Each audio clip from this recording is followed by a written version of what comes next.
Rusty Quill presents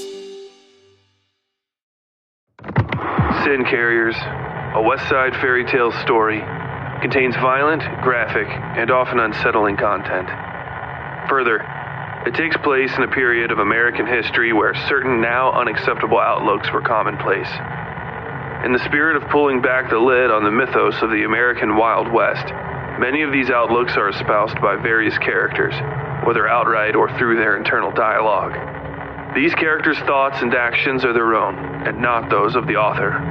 Listener discretion is advised.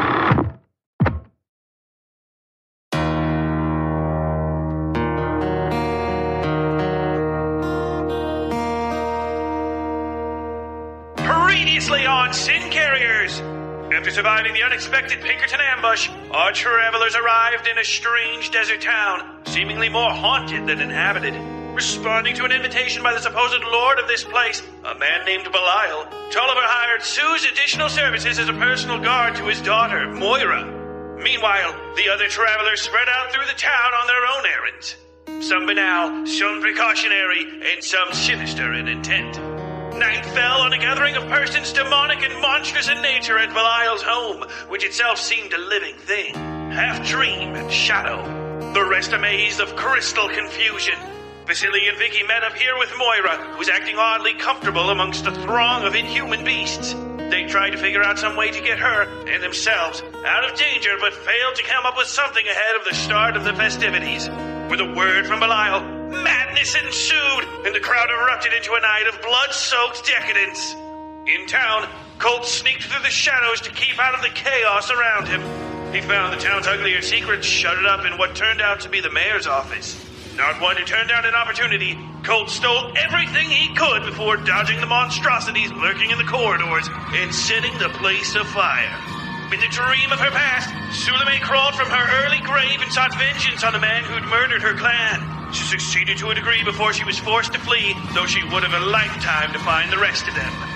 Back in Belial's mansion, Vicky and Vasily are threatened by the beautiful, if slightly rotten, Cornelia. Vasily, panicked by the situation around him, opts for violence, but is held back by Vicky, who uses his salesman's charm to turn a friend into an enemy.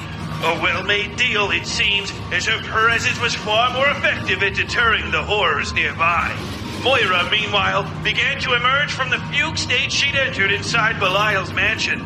Recovered, she saw through the mirage of Belial's truly simple home and worked to impede the ritual he was trying to perform on her. Though she wasn't strong enough to push him away, help soon arrived in the form of Sue, descending from the shattered peak of Belial's domain like a great dark bird. After a quick, brutal fight, Belial was beaten and forced to retreat, having lost an eye for his efforts. Licking his wounds, he found the must trying to rob him of the last of the 3 wood piles delivered to his domain. 2 have already been used, one of which fully hatched, and the must is nearly obliterated, making a play for the last. As Belial descended into the caves beneath the city to heal, the must saw Tolliver Loeb hatch from the last woodpile. Soon enough, the train of Vaught eastward and the must was left to slowly knit himself back together in the company of the rider. On this episode of Sin Carriers, Sue wakes up the morning after the events of the ball, tired but none the worse for wear. Her debt paid to Moira, she leaves, not knowing somebody else aboard the train is waiting to collect. Mr. Vaught takes stock of the increasing damage to the train and tells the security crew to be ready to stop again shortly. Tolliver awakes a different man than the one he was before departing, but can't quite hold himself together. Wickless loses face after terribly misjudging a situation, and Gato teaches a new Imago just where he stands in the pecking order. What surprises await us in this, the final episode of the Grand Ball arc of Sin Carriers? Is Moira safe now from the siren song fugue that's been haunting her, or is she more in danger now than ever? Having faced her past, will Sue begin to walk down a less bloody path in life, or is she destined to spend all her days in violence? You may find the answers to these questions and more on this, the 12th episode of Sin Carriers, Morning. Afternoon sunlight woke Sue, shining onto her face through the slatted windows of Moira's cabin. She'd barely had the energy to stand after the whole thing at Belial's mansion and barely remembered getting back to the train. That wasn't an unfamiliar feeling for Sue, losing time. And as usual, it was accompanied by a full-born stiffness in her every joint and muscle. She sat up in Moira's bed, pulling the covers away to get a look at her own naked body and finding only the same old familiar scars. A few new cuts and scrapes, for sure, and a particularly nasty bruise on her shoulder she couldn't well account for, but nothing serious. On occasion, her spells would see her waking to still bleeding holes and badly sutured gashes in her limbs. One time, she'd very nearly lost an eye. But all was well that ended well. "For all your bluster, you really weren't much to handle," she said, rolling her knife open in her hand and inspecting her reflection in the blade. Nothing there either, or at least nothing obvious for what she could see. To her right, Moira mumbled and rolled fitfully onto her back. Sue allowed herself a peek at the young woman's body under the covers, nodded, and tried to rustle her usual clothes out of the pile on the floor. All that remained of her fine red dress were shapely candy cane twists of silk. She'd worn the thing to ribbons fighting and running in it. It was a shame. She would have liked to wear it again. The Lord only knew when such an occasion might ever arise. Sue gave the limp, sweaty fabric a disappointed kick and fetched her hat off the corner of Moira's mirror. "Where are you going?" the young woman asked. Damn. Sue about jumped out of her skin. When she turned, Moira was sitting against the wall, covers spread down from her neck like she'd been buried in a dune of silk and cotton. The effect put Sue off some. "Back of the train?" Sue said. "Job of the year's done and paid for." "I'm not okay, and I want you here with me," Moira said. She spoke like she was still asleep, looked like she was still asleep, after a fashion. Her lidded irises glowed darkly purple in the shade afforded by the furthest corner of the sleeping cubby. Sue steadied herself as the train rumbled over some unevenness. Mr. Vaught dropped something in the hallway and cursed. "I appreciate that," Sue said.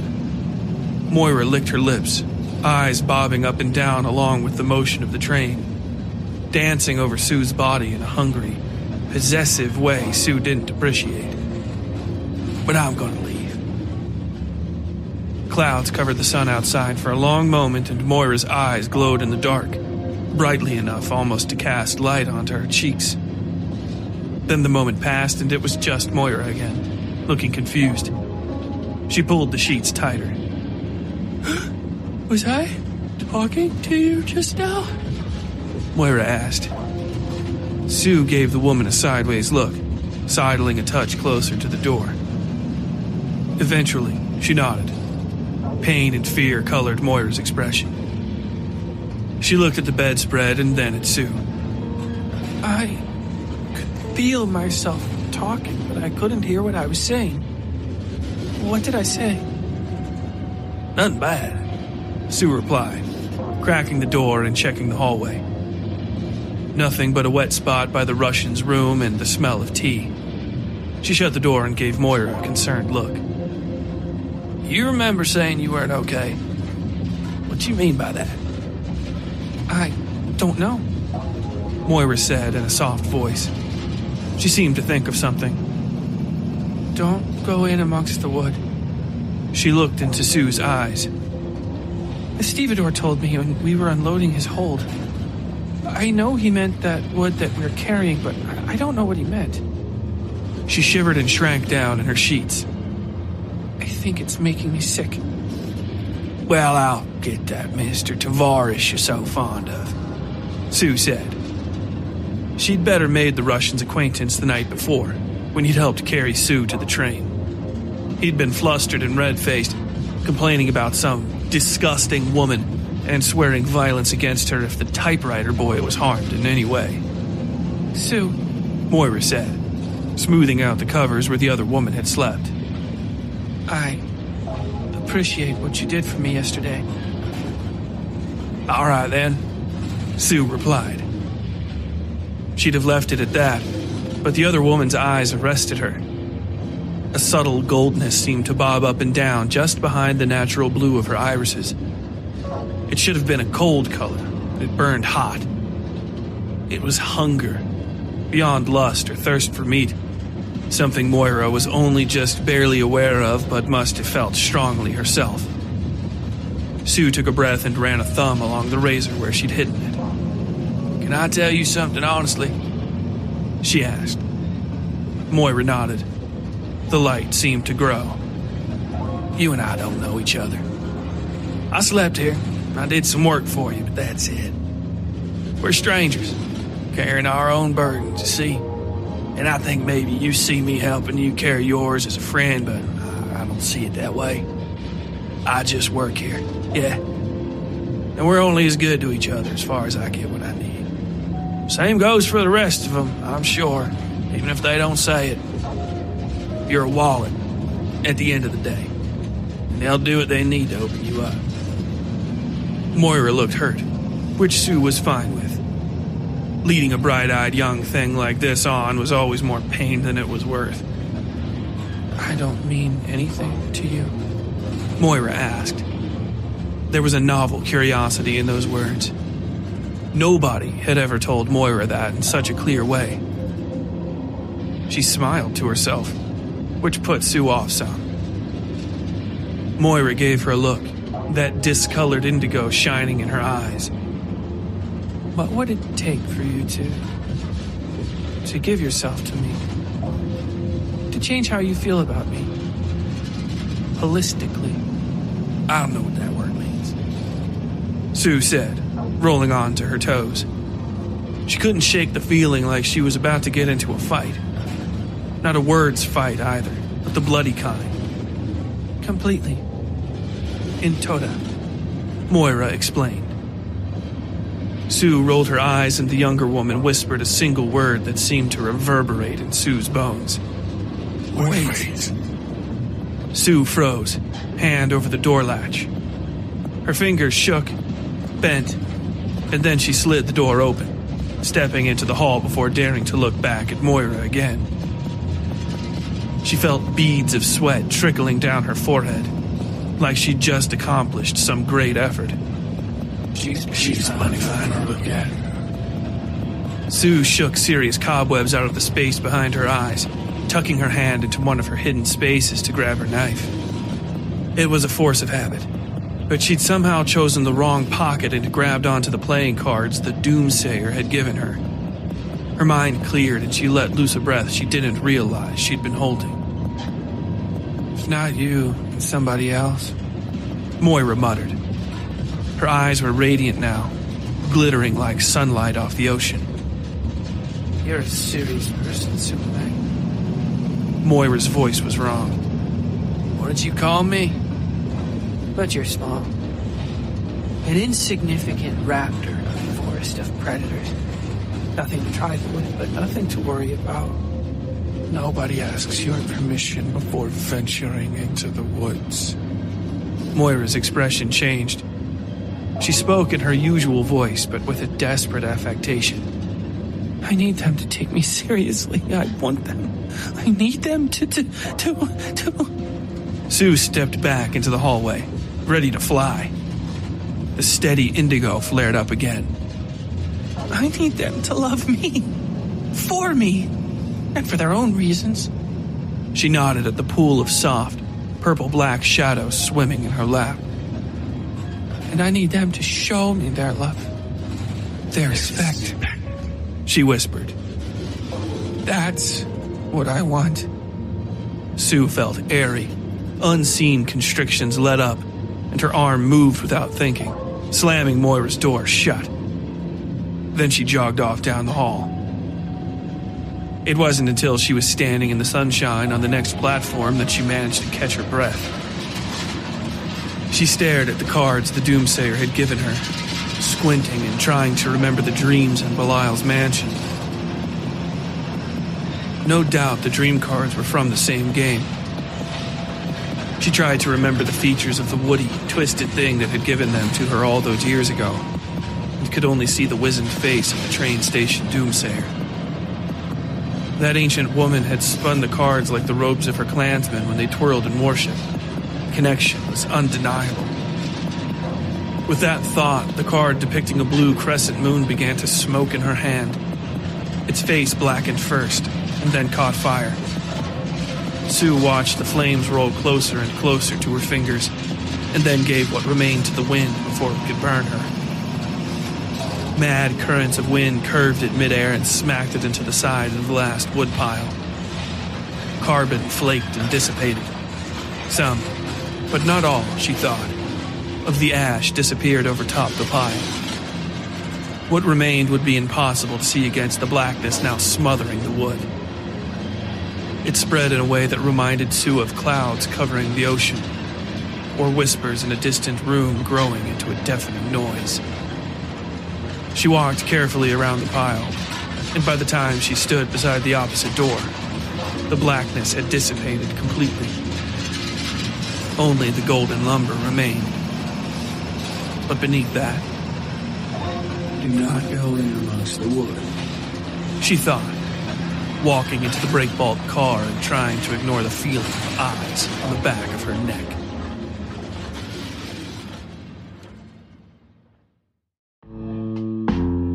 Hey there, folks. If you're like me, then you love a scary story. But why settle for bargain bin, big box store blandness when you can get piping hot homemade horror delivered directly to your home? Support the Westside Fairytales today on Patreon, and you can get episodes like this one ad-free, as well as access to merch, ebooks, and other amazing deals. But most importantly, you'll help bring weird, original content like Sin Carriers to life. If you want more bizarre, creepy, and horrifying indie fiction, then go to patreon.com/WestsideFairytales. That's patreon.com/WestsideFairytales today.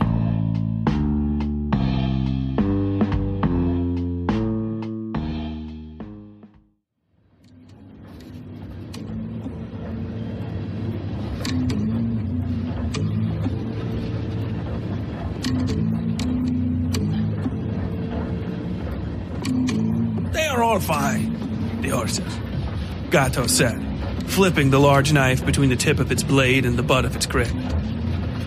He kept the thing balanced at all times on the very tip of his long finger, clearly enjoying the way Vaught flinched with every rotation. The little man set his jaw and would have slapped his clipboard against Gato's leg if he weren't deathly afraid of the man. Gato wouldn't hurt him, Vaught knew, but only because Vaught could never be a threat to Gato. He treated everything that wasn't immediately dangerous as a form of amusement and, in this, was very much the model of his namesake. It wasn't the infantilization and derision he usually experienced from tall people.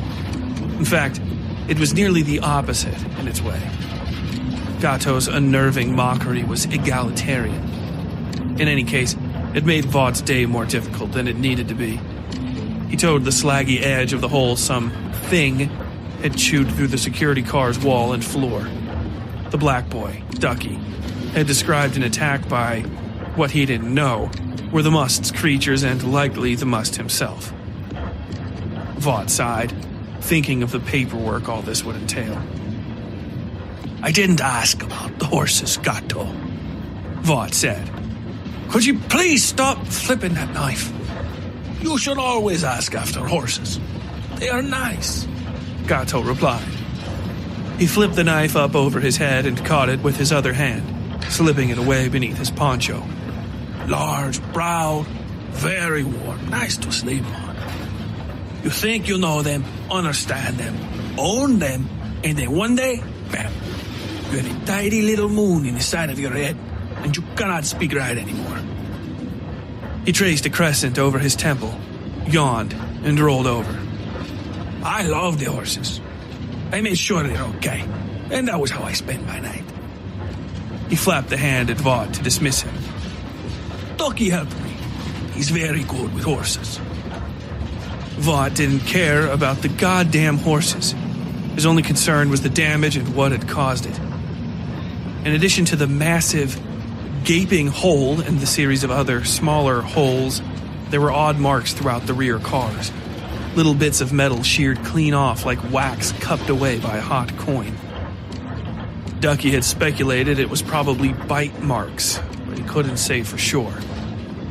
When Vaught had asked him how he'd known they were bite marks, Ducky had fixed him with a square, irritated look and from then on ignored Vaught. You didn't see those yellowmouth things? Elam asked. Vaught took a breath and then busied himself with his clipboard. I heard shouting and shooting all night, Vaught said. I kept to myself. Not a lie in the least. He hadn't dared stick his head out of the front cars after the moon had risen, though he wouldn't have been able to in any case. He'd been indisposed in the dining car, the engine, the offices. Vaught shivered and tapped his pen on the page. Belial's train yard hadn't had the fuel they needed to make the end of their trip. Or, really, any fuel at all. And now the back end was dragging from extreme axle damage. He could feel the bearings grinding like broken bones. How brave of you, Elam said. The young man spoke without looking up from his rifle. It lay disassembled on blackened, oily rags. Vaught lost his temper and struck him in the side of the knee with his clipboard. Elam shouted and stood, clenching his fists. The entire back car seemed to unfold then. Gato slipping up over top Vaught and pushing Elam back into his seat. The old priest slid a hand into his jacket and Gato rolled his shoulders in that direction, flipping a knife out and letting it slide over his thumb in the direction of the priest's throat. He caught it at the last second between the tips of his fingers, freezing the priest in place. No, Gato said, using a tapping of his fingers to pull the knife slowly back into his sleeve. Not all the way, though. The priest held Gato's gaze for a long second before taking his hand out of his coat and setting it on the table. The priest splayed his fingers and rotated his palms upward. Gato tipped his head to the man and turned to Elam. The young man was furious, but seemed more upset about the disassembled rifle than being tapped by Vaught. I think, Gato said, moving the point of his knife from the priest to the inside of his poncho. You are new to violence, to doing it, yes? Elam said nothing. Gato smiled. I think you are caught between saying to yourself, look, I am so safe now, I can end a man's life if he crosses me. And also you say to yourself, it is no thing to be killed. I could die like they did. Perhaps I will, at any second, if people do not see me as a killer. Gato leaned very close. It is hard to become what you are afraid of, and then find comfort in it. But it is okay. When you finally leave these trains behind, you can become a man of numbers again. It is not gone forever. Elam remained silent, but the heat left his eyes. He took a breath and looked to the endless wastes outside the windows. Gato gave the young man a soft smile and folded himself back into his corner. Ducky sat where he'd been all along, clutching his half-melted rifle to his chest and watching this spectacle with wide eyes. Hey, little man, he said in a low voice. The other men in the car had purposefully turned their attentions away from each other. All save him and Vaught. Vaught rankled at the address but looked at Ducky all the same. Maybe you should get back to your note-taking some other time. Vaught looked into the middle distance. We're running low on fuel, and we'll be stopping at the next possible place to stock up, he said to nobody in particular. I'll obviously need you all out there to provide security. We need to keep what's left of this car together for the next few hundred miles, and then it won't matter if you all just set the whole fucking train afire. He sighed and spoke in a low voice to himself. Though I'd prefer it if you didn't. He tapped his clipboard a few times. The noise was a soft interruption in the sounds of wind and the whine of the damaged axles. Lunch is in an hour. When nobody said anything else, he left. What would you have us do about it? Dawn asked, having to shout to join the conversation Wickless had started. Start a fucking mutiny? Leave? We take the horses. What's ever in the safe up at the front? Wickless said. That's more than reasonable, Coakley said, his words in lockstep. Miskell wasn't a genius by any account, but it didn't take a smart man to know Wickless had dreamed up some cause with Coakley on the sly. Coakley had a new convert's way about him, trying to convince everybody else of what he himself had bought into as though his own certainties depended on it. Now that he was a believer, all the world had to share his gospel. It was exhausting. Miskell rubbed his cut-up shoulder and groaned, hating everything. Don gave him a look, but continued on. What safe? Don asked. The safe at the front of the train, Wickless said. How do you know there's any sort of safe? Don continued. He clearly wasn't convinced, but the mutinous talk was enough to get him to glance cautiously in the direction of the security car. Little Mr. Vaught had only just passed back through, and now there were no flatbed pallets of wood separating the doors. There's always a safe in the front of the train, Coakley said. The self-assuredness of how he spoke worried Miskell more than anything. Like anybody else on this detail, he spent his time between straight jobs as a petty criminal, and nothing unnerved him more than a confident virgin. He had no illusions he'd consider joining a caper Colt fucking Wickless put together, but that didn't mean any shit Colt stirred up wouldn't slush back down on him. Ancient's never been to one of them 5-cent shows in town? Coakley continued. Miskell groaned. This conversation was working him down to his last nerve. The Russian had stitched his shoulder up fine, but all they had for painkiller was alcohol, and he was light on that as it was, and what he drank had worn off. They always got a safe up in the front of the car. How do you think Loeb's holding the money after every stop? Miskell almost screamed. Ain't any goddamn money on this train? He hissed. They are already paid up, you damn idiots! What do you fucking know? Coakley shouted back, pointing a fat finger at Miskell's face. Don stepped between them and got pushed for his efforts. Why, you? He said, bouncing off the bunks and swinging for Coakley's face. He hit true, but the big man just ate the punch and grabbed Don by his shirt, twisting the fabric closed as if to choke him. Wickless stood behind them, working spit around in his mouth and deciding what to do.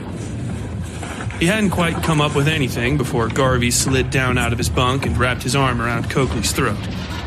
He dropped Don almost immediately, slapped Garvey's arm twice, and then passed out with a great, blubbering sigh. There we go, Garvey said in a low voice. His arm seemed odd to Miskell, more fatly muscled than he remembered, and smooth, almost jointless. It was something he noticed only for a second while the man was lowering Coakley onto the floor. A moment that passed so quickly he wasn't really sure he'd seen anything at all.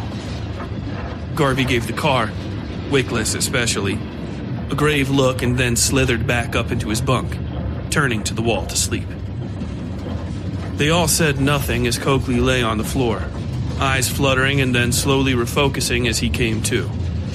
He realized he was on the ground and attempted to jump to his feet, clearly still dizzy and nearly tripping into Cutting's rack. The smaller man yelped and scooted out of the way. I oughta fucking... Coakley muttered, trying to stand. Hey now, Wickless said, roping him up before he could get himself hurt. Garvey watched Coakley stumble around with a bloodless, dispassionate interest. Miskell had never actually seen Garvey hurt anybody. But as long as they'd worked together, it had been understood not to cross him. You came across plenty of men like him working these routes.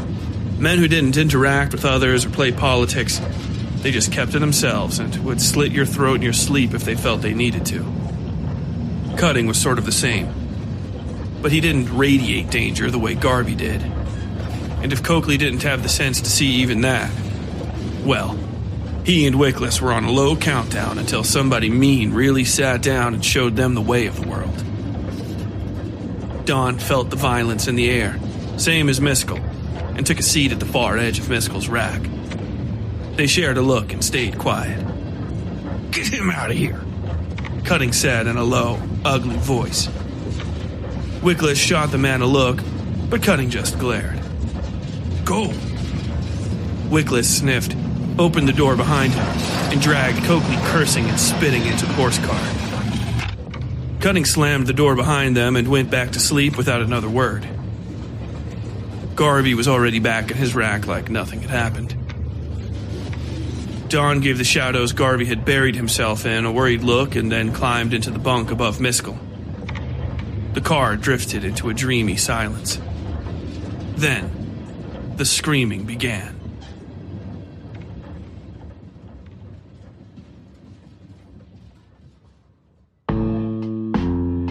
Hey there, folks. If you're like me, then you love a scary story. But why settle for bargain bin big box store blandness when you can get piping hot homemade horror delivered directly to your home? Support the Westside Fairytales today on Patreon, and you can get episodes like this one ad-free, as well as access to merch, ebooks, and other amazing deals. But most importantly, you'll help bring weird, original content like Sin Carriers to life. If you want more bizarre, creepy, and horrifying indie fiction, then go to patreon.com/westsidefairytales. That's patreon.com/westsidefairytales today.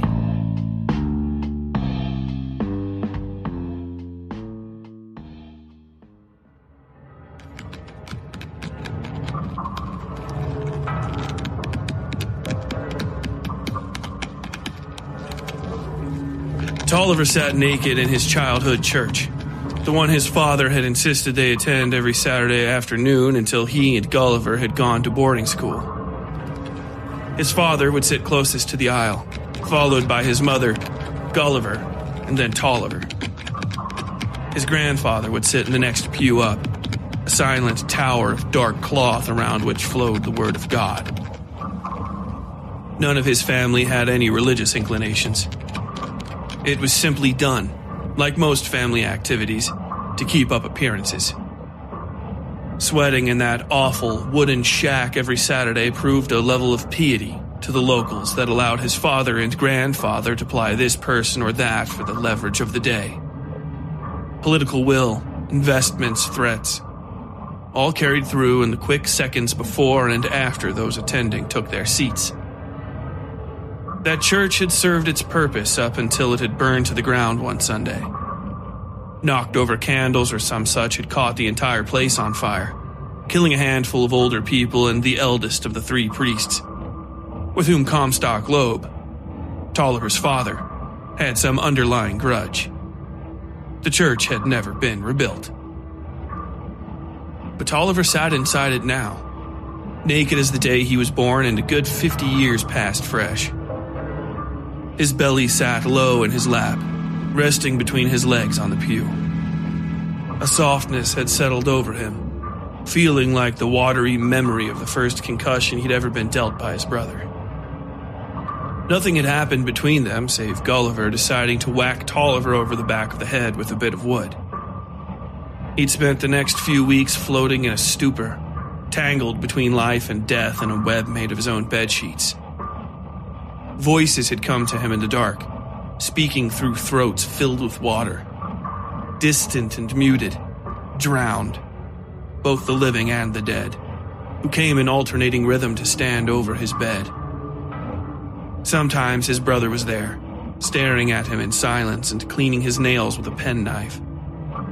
Other times it was his dead grandmother, no less severe, staring through rheumy eyes with her flesh falling off her face. The locket she'd been buried in hung open, both pictures spoiled by some discharge soaking the chest of her heavy dress.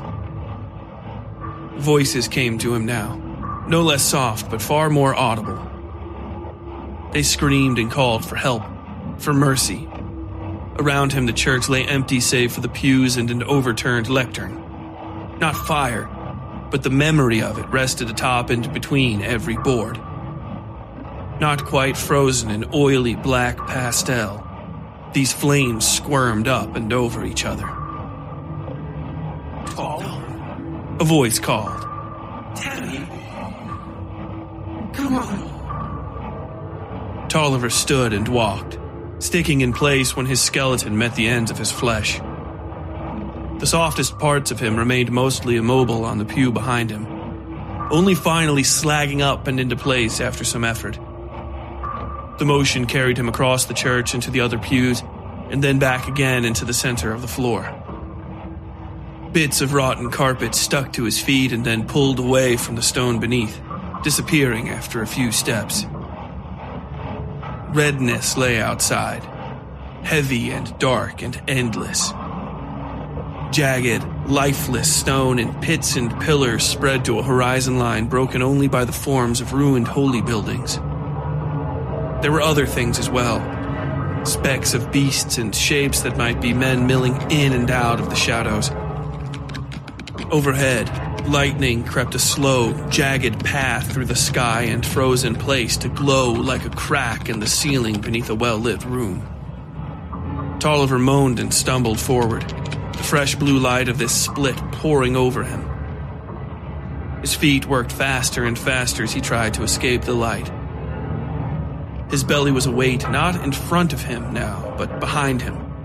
It had fallen loose of his pelvis and now dragged between his thighs from a great, hairy umbilicus. Nothing was left in its wake but a thin trail of slime. Ahead lay the ship, the calls and screams. He could see men dangling from its arms, from the sides of its body and the broken timbers jutting out its sides. It had grown, was growing even as he looked at it. Blackness and red light pulsed inside the great hole closest to Tolliver. Smells boiled from it, skin and sweat and something else. Something hot and metallic and intoxicating. He ran faster, hands out now, fingers clawing at the space in front of him. Threads of light danced over his arms and legs. Thin as hair, they cut him, caught him, dragged him back. Inside the darkness, he saw eyes, narrow and shining. Forms moved, the rustling of feathers. Tolliver! Close, so close, closer. It was his. He could have her. He could have everything. Tolliver! Tolliver sucked in a breath and rolled out of his bed, splashing when he hit the carpet beneath him. Thin light crept through the lowered window blinds, enough to show him he was in his quarters and they were filled with water. He stood, and the gentlest shift in the train's course folded his legs beneath him. He slumped into the wall, feeling himself spread over it and then snap back together. He grabbed his belly, feeling sick, and slumped into his bed. Tolliver! Answer me, you fat! He heard a kick at the door. Grabby! Another kick. Disgusting pig of a man! It was Vaught, no doubt upset at whatever the mess was on Tolliver's floor. It wasn't his fault, whatever it was. But no doubt Vaught would blame him. People always dropped blame at Tolliver's feet. I'm coming, he said. The words were more of a belch than a sentence. He hiccuped, sucking down acid before speaking again. I'm coming! Stop your inanities, you little imp!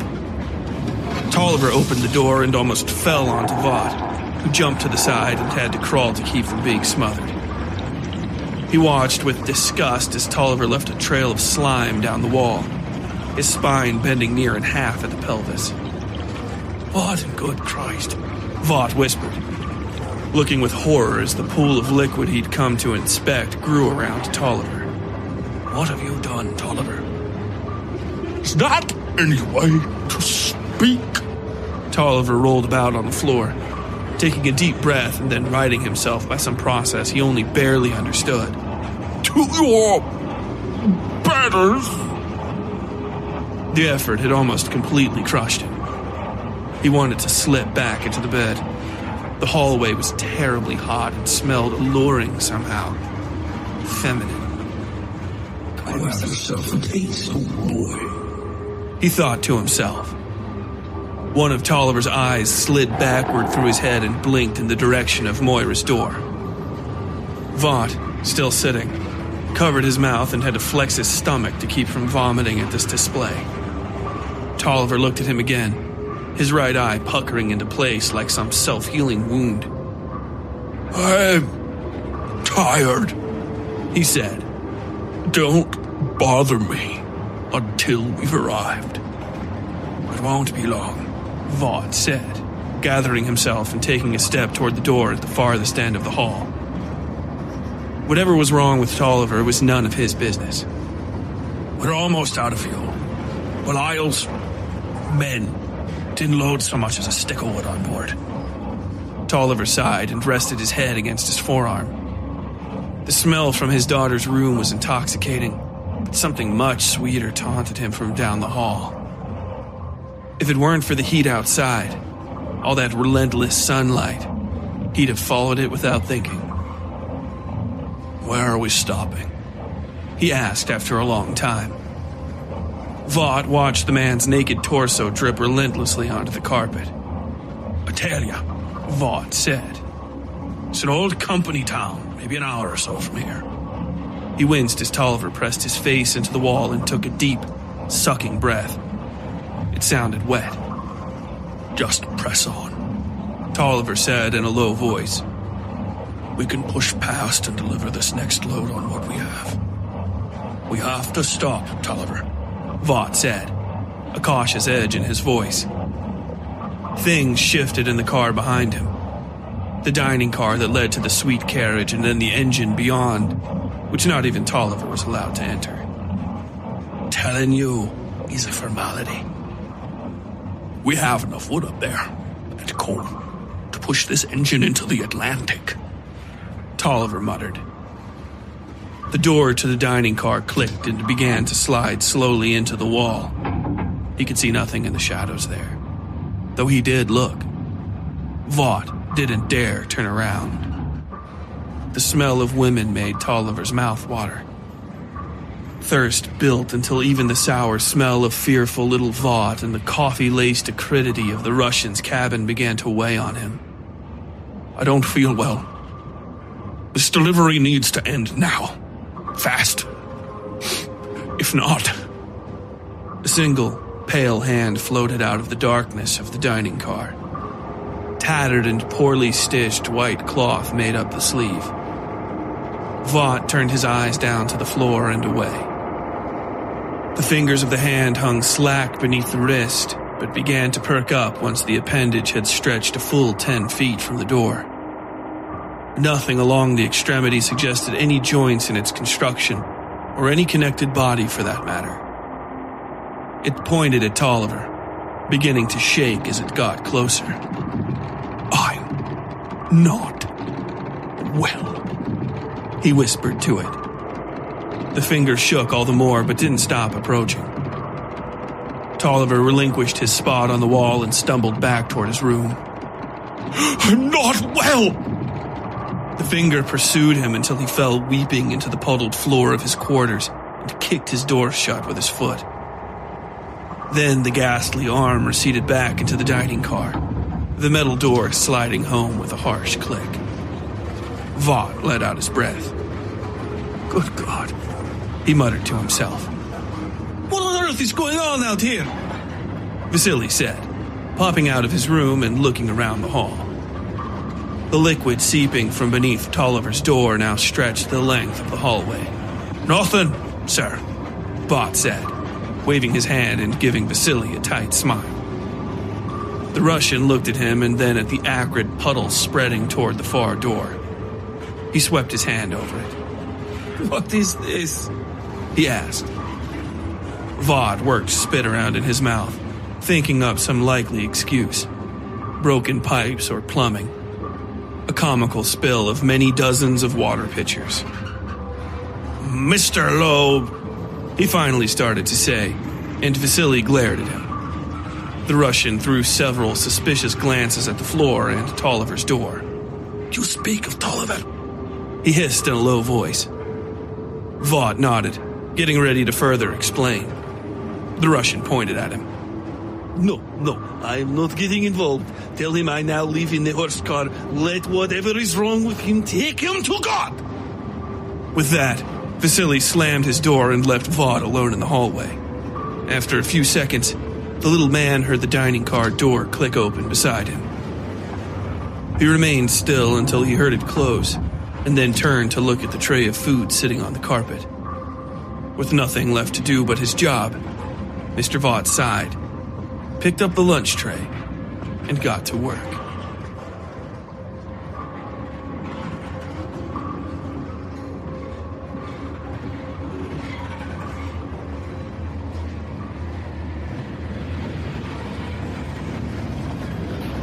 Colt rocked in time with the screeching, grinding axles of the horse car. His horse, a roan the keeper in Pittsburgh had called Whistle, that he didn't call by name at all, swayed in its paddock with its nose hanging out the window. Beneath the roar of the tracks and all the broken machinery beneath his feet, he could hear the beast tromping back and forth on its hay. That carving ain't right, Coakley said. The man had walked outside, rubbing his arms as though it were the dead of winter. Ain't right at all. How's he sound like that, huh? Don't worry yourself about it, Colt said. He slapped the horse on its haunches and it barely seemed to notice. He clicked his tongue against the roof of his mouth and pitched down a few tufts of hay from the steel-offs over top the horse cart. It was Culver's turn to feed the horses, but he was gone now. Shame to let the beast starve. Garvey's no trouble to us. How's that? Coakley asked, coming up beside Colt and leaning over the horse pen to stare at Colt's face. How are you so calm? What the hell's going on anyway? This trip is cursed, I tell you. Cursed flat. What'd we even do to deserve it? Coakley had been left behind with the horses and thus spared the worst of it all. Those things in the houses and streets in that town. Colt took a breath, thinking about the money he'd stolen. The letters. Tolerate, he said. Coakley gave him a pleading look.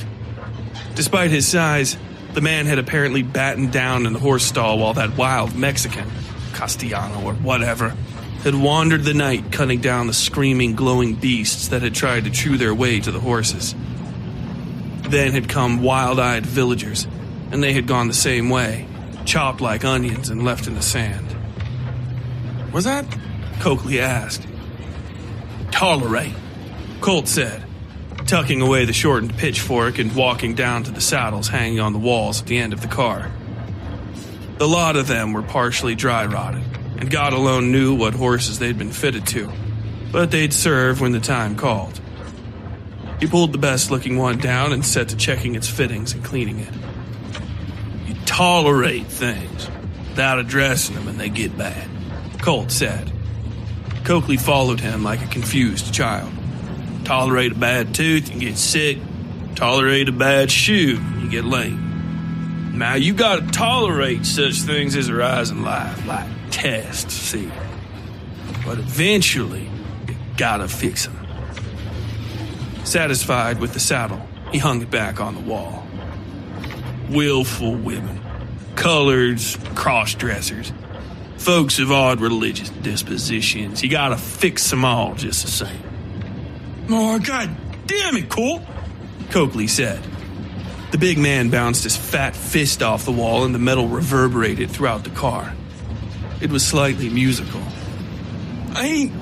I've heard that my whole life, and isms and numbins, and I don't know. What's it fixed? All this going on. Fixed? Colt said, raising his voice and turning to lean against the horse paddock. I might have misspoke, because it ain't about fixing like you fix a saddle or a broken chair or the like. He grinned and shook his head. No, it's about fixing a problem in place, keeping it from getting worse.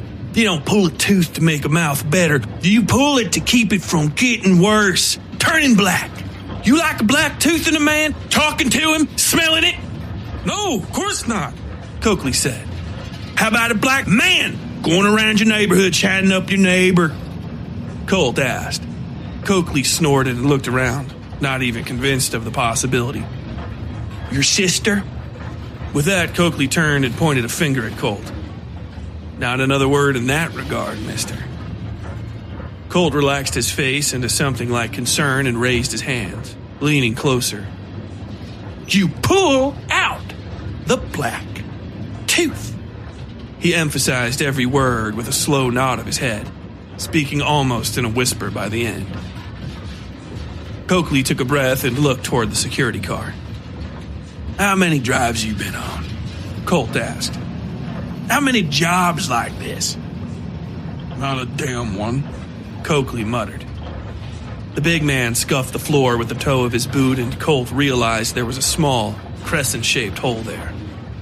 He thought of the glowing yellow-green thing from the night before snapping its jaws shut on the old woman's head. What's different?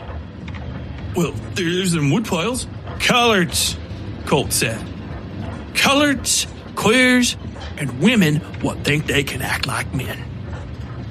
Coakley bit his lip and nodded. He seemed to think about something and then shook his head. It wasn't a disagreement. It was resignation. Right back to square one. Everything in its place. You let a little go, and then you got the whole goddamn circus in your backyard, Coakley. So, what do we do?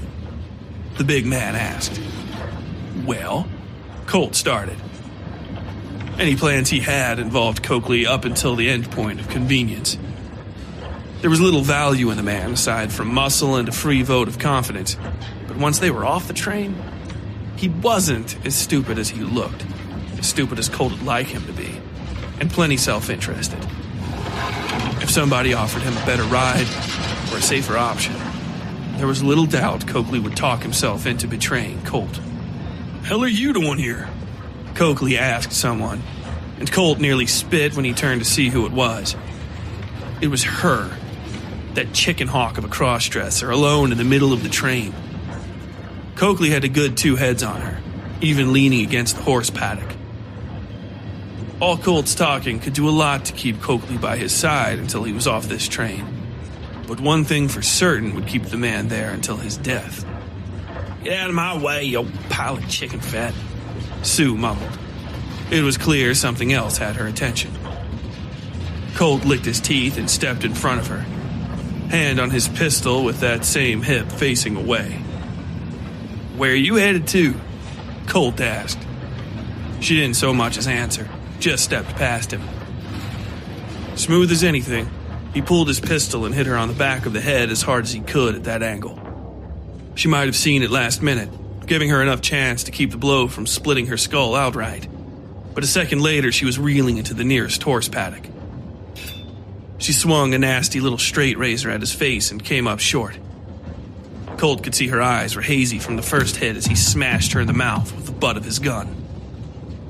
Sue's head rocked back and she fell into the empty paddock, slapping at the railings to keep herself upright. Colt kicked her and she cut his leg, a shallow gash over top his shin. The force drove her into the wall and she dropped the knife. Motherfucker, she said. Her words were mush. Colt jammed the pistol up under her chin until her eyes met his. Sue's bell was well rung, but she wasn't completely out of it. Come on in. You want me to blow your fucking brains out? Colt whispered, accentuating his words with the pressure of the barrel in her neck. He dipped his eyes to her clothes and tore open her shirt. She laughed at him. Ain't I a bit old for you? Sue asked, still chuckling. Colt grabbed the ripped shirt, twisted his hand up in it, and smacked her temple with the pistol. Her head rolled and she spit a mouthful of blood onto her own shoulder. Ruined fucking jacket. Colt, Coakley hissed behind him. What the hell are you doing? Fixing this little bitch, Colt said, looking into Sue's eyes. Watching them, really. That last hit had nearly knocked her cold, but now she was just staring off into space. I'm gonna set her right. He glanced back at Coakley. You'll get a turn with her after. Watch the door. Don't let nobody in. Coakley licked his lips and scooted up to look down at Sue. Her eyes met his, and he snorted. Hurry up, then, he said, leaving Colt to it. He smiled and turned back to Sue and pressed the barrel up tight under her chin, moving his free hand to her belt buckle. He was surprised when she moved her hips against his fingers. Bet you wouldn't have so much trouble with that if I had something hard down there for you, Sue said, laughing. He glared and raised his pistol to smack her again. Then she was gone, up under his gun arm, her legs and hands trapping his arms in awkward positions. They slumped against the ground and he felt her writhing against him, wriggling for something. Get the fuck off me. He said. Get off and I won't shoot. He fully intended to if she didn't let him go soon. She was goddamn strong, but he was still a man. He'd break out and he heard something rasp just behind his back. Boot knife, he thought, and then he couldn't breathe. The pain was cold, almost non-existent in a way. Coolness spreading inside him heralded a wholesale change in his form. The body needed not protest. Nothing could be done. He tried to swallow and couldn't. That's your lung, baby, Sue hissed in his ear. He pulled the trigger on his pistol, firing 3 wild shots that hit metal and horseflesh but didn't come close to the woman wrapped around him. He felt a second, silvery stab and then a true, unholy fire as she jammed her knife into the hollow between his shoulder bone and his chest. Wickless vomited and dropped his gun, kicking himself back into the aisle. The horses screamed. He screamed. Cool, what the hell? Coakley screamed. The girl rolled to her knees, took Colt's gun, and leaned out the stall to shoot Coakley in the belly. His mouth worked open and shut like a fish, tears welling in his eyes. He fell against the paddock and held the hole in his stomach. Wickless never so much as looked back as he tried to limp away with her knife still wriggling in his shoulder. Every step was agony. Sue stood and gathered her shaving razor off the ground. She spun it in her hand and flipped it closed, sticking it in her belt for a moment as she fixed her shirt. Commotion had broken out the next car over, men falling over each other in a rush to get to the sound of gunfire. Some of them were hollering that they didn't have guns and didn't intend on meeting anybody who did. Ruined my shirt, boy, Sue shouted, aiming at Colt's knee. He wasn't hard to hit, slow as he was moving.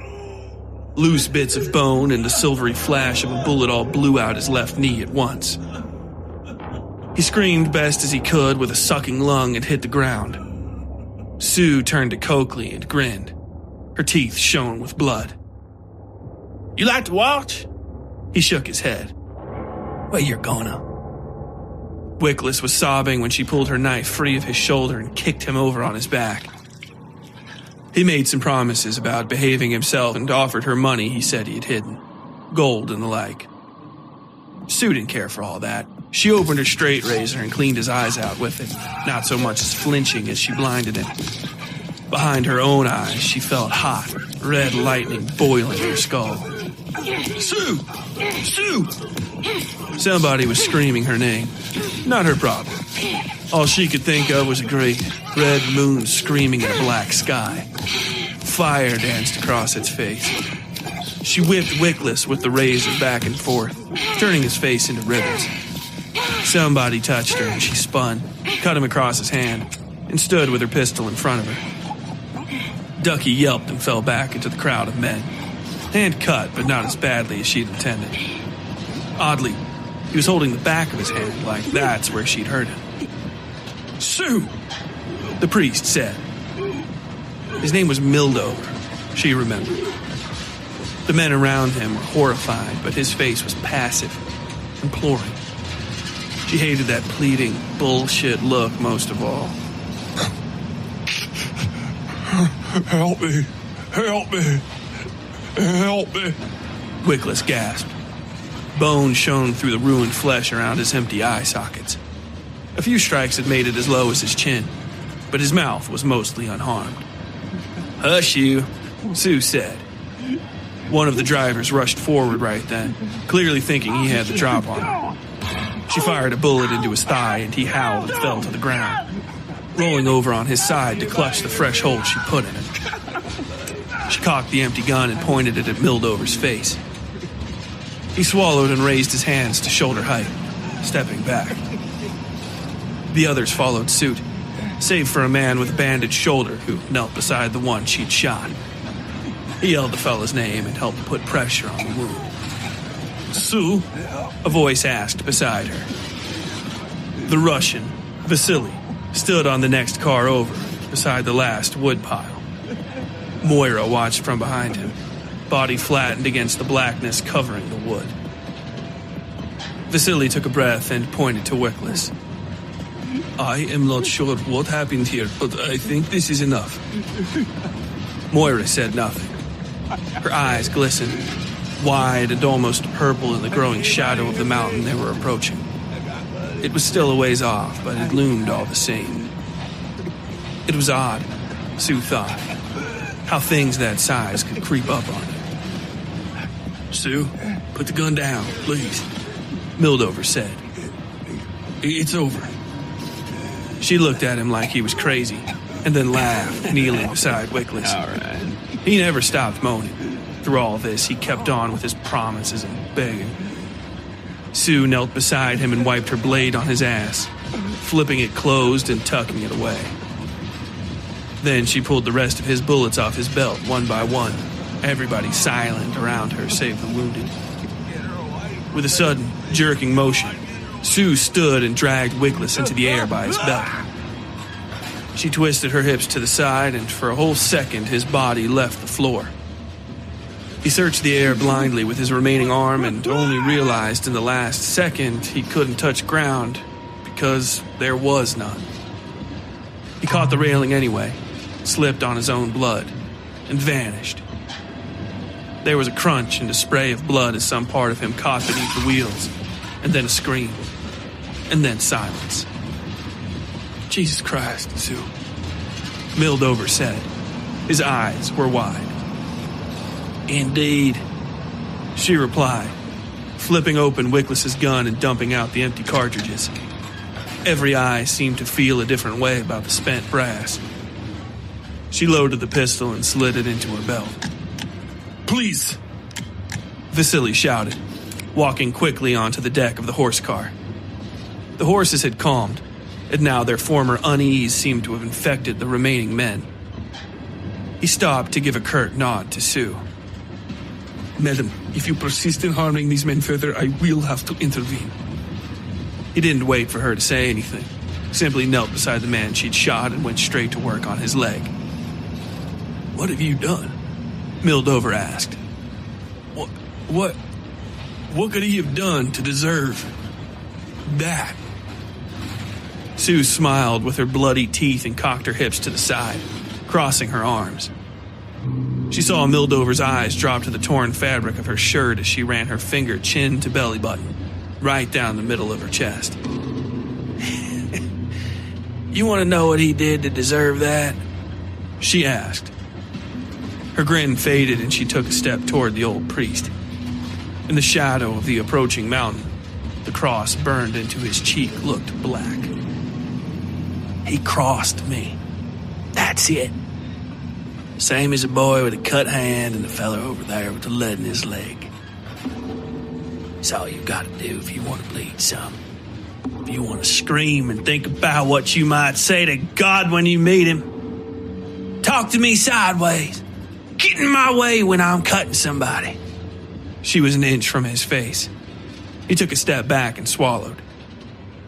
The woman's eyes glowed with a red-hot flatness the scar on his cheek seemed to remember. I'm the fucking monster here, she said. I always have been. You just didn't realize. Do you know why? The crowd had separated around her. Moira had gone to Ducky and helped bind his hand, and they were the only ones not staring at her. Mildover looked down, holding his breath. He let her push his back up against the wall, and she hadn't so much as touched him. Because I didn't want you to, Sue said. She lowered her eyes and turned her head to the other men. But now y'all know. Says you best not forget. Sue walked through the horse car, picking up her bloodied hat where it lay in the straw. She set it on her head and stomped beside Coakley. More blood pooled around him than he could stand to lose. His face was pale. Their eyes met. Did you watch? She whispered. He looked away, closing his eyes and listening to the soft rustle of the horses adjusting their feet.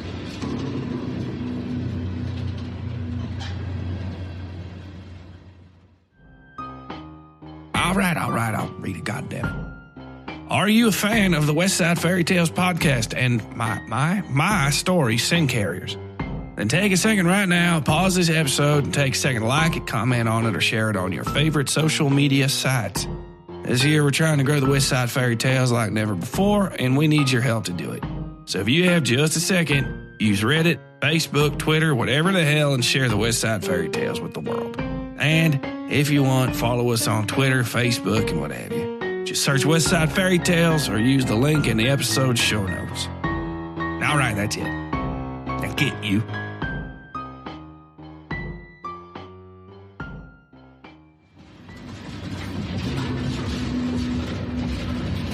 Garvey dreamed of flesh and red eggs bursting wide, spilling themselves over flat, hot sand.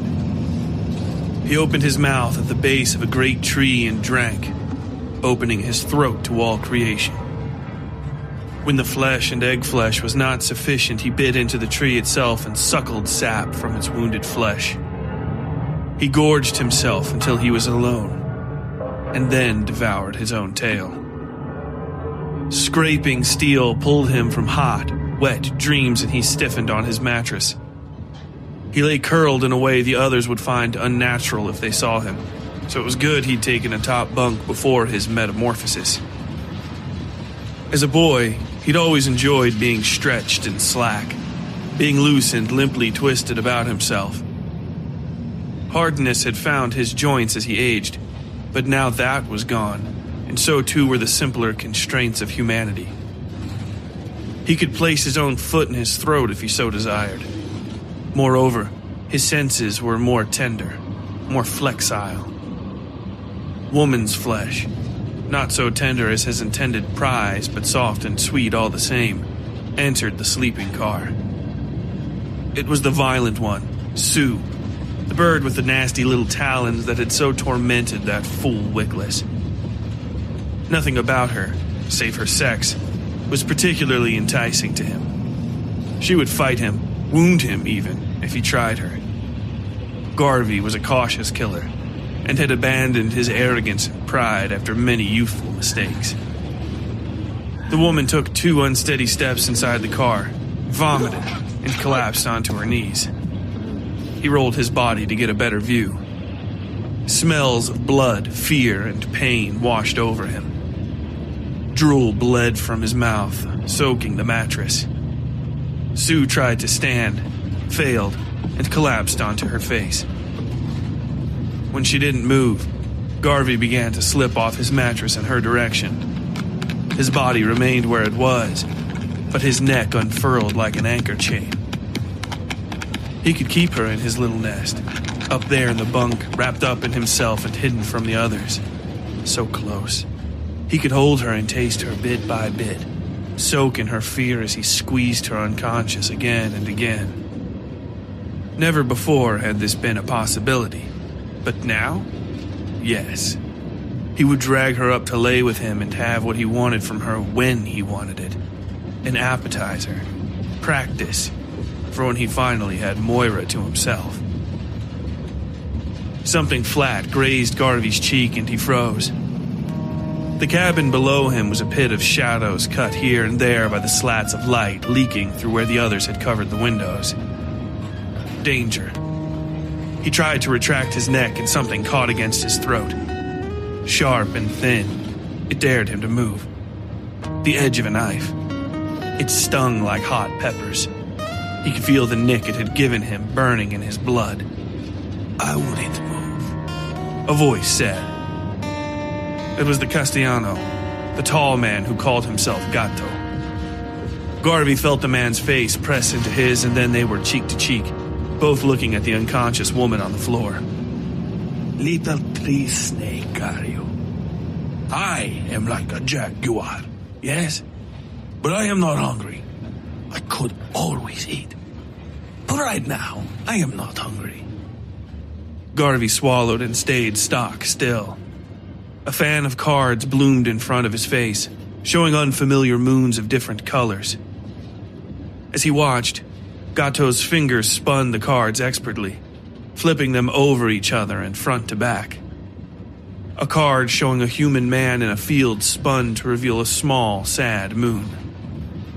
Then all the cards showed the empty field of stars that served as their back, all save one great, red moon with a mouth frozen open in a scream. What do you see when you look at her? Gato asked, voice not concealing his wonder. His thumb flipped over the moon to show some inhuman thing marked Diosito. Then it shifted again and Garvey saw a great, empty hole. Beginnings and ends. All too interesting, eh? Gato tapped him with his knife and moved to stand over the girl. As a younger man, Garvey would have attacked the second the man's back was turned. But age and caution kept him steady. Pride was a worthless coin that bought only misery. In this, he was impoverished. If you think I show you my back out of disrespect, I do, Gato said, not looking back at Garvey. He knelt and picked up the woman. Her body seemed much smaller in his arms. If you would like to find out why, I can always explain. You need only take your invitation. Garvey scoffed and rolled back into his bed, content to dream of flesh and rivers of blood. He'd never had a taste for cats, and, in any case, the little bird was only an opportunity, not a goal. The man, Garvey, licked his lips and drifted off to sleep.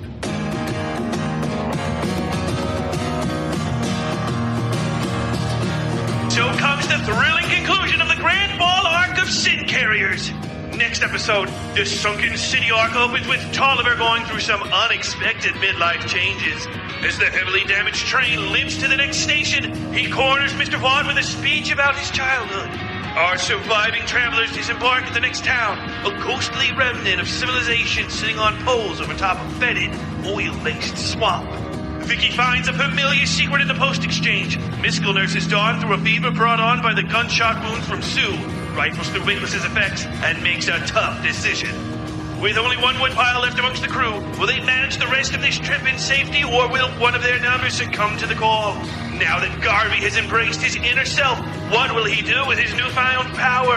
And just what changes has Tolliver gone through? You may find the answers to these questions and more on episode 13 of Sin Carriers, Swamp. And until next time, as always, stay safe out there.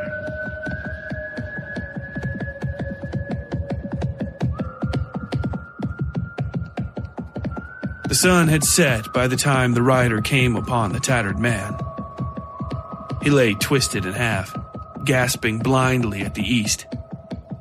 The rider followed his gaze, looked back the way he'd come, and then let his great lance drop down into his hand. He used this to stab the dying man through his chest and pull him upright, never once slowing his horse to do so. The man screamed, casting his eyeless head left and right. There was little else he could do. How does a man come to be in such a state? The rider asked, enjoying a chuckle. The must formed in stride with him, looking at the disabused meat dangling from the rider's lance, and shook his head, falling back into dust. The rider raised the spar of bone higher, and the man moaned as he slid down close. Then the rider pulled a pale leather flask from inside his jacket and poured its contents into the man's ruined throat. He gagged and went limp for a long moment before jerking back to life with a scream. He continued screaming as his wounds oozed shut and his lungs sealed and inflated. Then Wickless belched a stream of clotted blood down his belly and opened black crab's eyes to look around with. Help me, he whispered. I'm in hell. Help me. I have, the rider said. and you're not. For now, at least. Now, answer me. She got me. Wickless said. Threw me off the train. My legs went under. He screamed as those same legs popped and snapped themselves back in place. The rider allowed him to finish, his own dark eyes surveying the tracks ahead. A fresh mask hung beneath his hat. You were on that train then, huh? The rider asked. Wickless howled as his body rediscovered its capacity to feel the lance jutting from beneath his clavicle. Fingers that had barely regained feeling struggled to hold on to that twisted length of bone, tried in vain to pull his body off it. I'm sure you feel some way about how your trip ended. The rider said. He tilted down his javelin until Wickless's feet were pounding away on the ground to keep from dragging. Then the javelin was gone, and Wickless found himself jogging along in ruined clothing, trying to keep up with the rider. Why don't you tell me what you know about that train and who's left on it? This has gone on long enough. I may as well bring along a gun dog. The rider sighed. Let's go. Despite the agony of jogging on his half-mended legs, Wickless obeyed.